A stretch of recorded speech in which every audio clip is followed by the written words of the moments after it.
اور انگلی سے اشارہ کر کے امان امان پکارنے لگا۔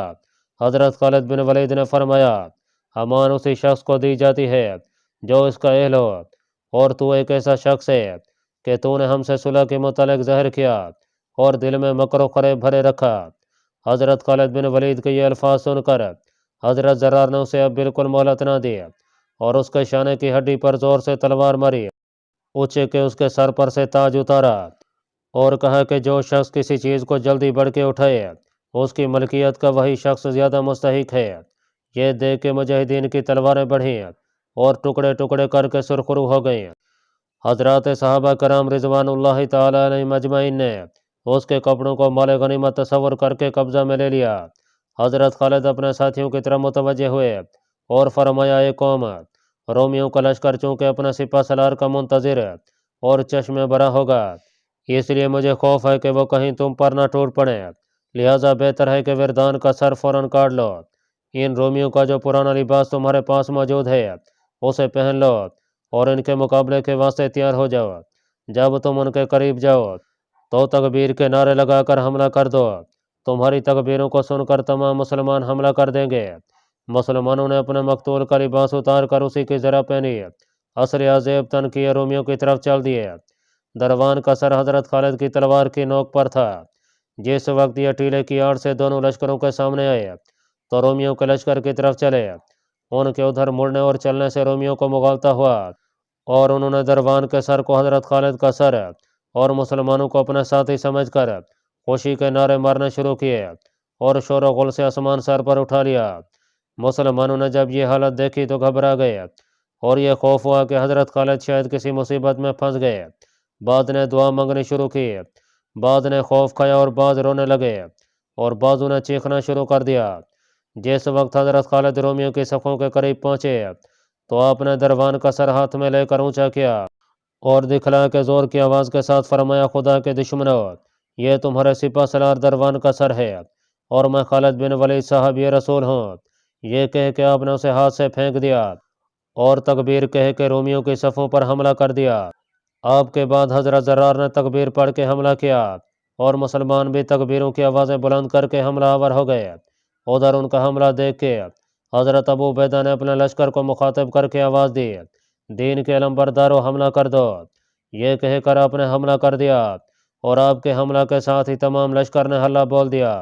رومیوں نے جب اپنے سردار کا سر دیکھا اور یقین ہو گیا کہ مسلمانوں نے اسے قتل کر دیا تو وہ دم دبا کر بھاگے، مگر تلوار نے انہیں چاروں طرف سے گھیر گھیر کر قتل کرنا شروع کر دیا۔ پتھر، اینٹ اور ڈھیلے گر جہاں بھی پایا لوہا چٹائے بغیر نہ چھوڑا۔ ظہر کے اول وقت سے عصر کے وقت تک تلوار برابر کام کرتی رہی۔ رومی پریشان اونٹوں کی طرح متفرق ہو گئے۔ حضرت عامر بن طفیل کہتے ہیں کہ میں حضرت ابو عبیدہ کے لشکر میں تھا۔ اس وقت میری سواری میں دمشق کے گھوڑوں میں سے ایک گھوڑا تھا۔ ہم نے مشرکین کا تعاقب کیا۔ جس وقت ہم تعاقب میں دار کی سڑک تک پہنچے تو ہمیں دور سے ایک غبار اڑتا ہوا دکھائی دیا۔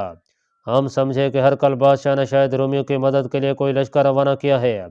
یہ سمجھ کر ہم ہوشیار ہو گئے۔ جس وقت وہ غبار ہمارے قریب پہنچا تو ہمیں معلوم ہوا کہ حضرت ابو بکر صدیق رضی اللہ تعالیٰ عنہ نے ہماری مدد اور کمک کے لیے لشکر روانہ کیا ہے۔ رومیوں کا جو سپاہی ان سے ملتا رہا اسے یہ قتل اور اس کے مال کو مال غنیمت میں شمار کرتے رہے۔ ادنا دین کے مقام میں رومیوں کی 90,000 فوج تھی۔ اس روز کے مرکے میں 50,000 سے زائد قتل ہوئی تھی۔ کم کسی صورت نہیں ہو سکتی۔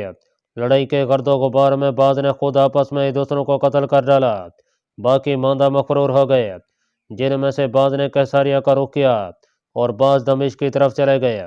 مسلمانوں کو اتنا مال غنیمت ہاتھ آیا کہ آج تک اس سے پہلے کسی دوسری لڑائی میں ہاتھ نہیں آیا تھا۔ سونے چاندی کی سلیبیں اور زنجیریں بے حساب ہاتھ ہیں۔ رافع بن عمیرہ کہتے ہیں کہ جس وقت حضرت خالد بن ولید نے حضرت ابو بکر صدیق کی خدمت میں فتح اجنادین کا رائزہ روانہ کیا تھا، اس کے بعد آپ نے فوراً دمشق کی طرف کوچ کر دیا تھا۔ اہل دمشق نے جس وقت اپنے دلوروں کے قتل اپنے لشکر نیز جو ہرقل نے اجنادین میں روانہ کیا تھا اس کی ہزیمت کی خبر سنی تو خوف کے مارے کلا بند ہو گئے۔ گاؤں کے باشندے اپنے اپنے دیہات اور بستیوں کو چھوڑ کر دمشق میں پناہ گزین ہوئے، قلعہ کا سامان درست کیا، تلواریں، ڈھالے اور نیزے اور منجنیق کی شیر پناہ کی دیواروں پر نصب کیں حضرت خالد بن ولید یہاں اس وقت پہنچے جب یہ بالکل محفوظ ہو چکے تھے۔ آپ کے لشکر کے ساتھ حضرت عمر بن عاص اور حضرت یزید بن ابو سفیان 2,000 لشکر اور حضرت شرجیل بن حسنہ اور حضرت عامر بن ربیعہ 1,000 فوج لے کر پہنچ گئے۔ اس کے بعد ہی حضرت معاذ بن جبل رضی اللہ تعالیٰ عنہ بھی 2,000 کی میت لے کر پہنچ گئے۔ اہل دمشق نے جس وقت مسلمانوں کی فوج کو اپنی طرف آتے دیکھا تو انہیں اپنی ہلاکت کا کافی یقین ہو گیا۔ وقدی رحمۃ اللہ علیہ کہتے ہیں کہ جب حضرت ابو عبیدہ بن جراح رضی اللہ تعالیٰ عنہ باب جابیہ پر پہنچ گئے تو آپ نے اپنی فوج کو لڑائی کا حکم فرمایا۔ اس کے بعد حضرت خالد بن ولید نے حضرت یزید بن ابی سفیان کو بلا کر ہدایت کی کہ تم اپنے ساتھیوں کو لے کر باب صغیر پر چلے جاؤ، اپنی قوم اور آدمیوں کی حفاظت کرنا۔ اگر شہر میں سے کوئی تمہارے مقابلے کو نکلے اور تم اپنے اندر تاب مقابلہ نہ پاؤ تو فوراً مجھے اطلاع دے دینا، میں انشاءاللہ تعالیٰ تمہاری مدد کو پہنچوں گا۔ اس کے بعد حضرت شرجیل بن حسنہ کو بلا کر فرمایا تم باب تومہ پر متعین ہو جاؤ اور احتیاط رکھو۔ اس دروازے کا حاکم تومہ نامی سنا ہے، بہت ہوشیار اور دلاور آدمی ہے، اپنی قوم کا سردار ہے اور بادشاہ ہرقل کے نزدیک اپنی شجاعت اور دلیری کی وجہ سے بہت محبوب ہے، اور اسی وجہ سے ہرقل نے اسے اپنی بیٹی کی شادی کی تھی۔ اگر وہ تم پر حملہ آور ہو تو مجھے خبر کر دینا۔ اللہ پاک کمی بیشی معاف فرمائے۔ اللہ آپ کا حامی و ناصر ہو، آمین۔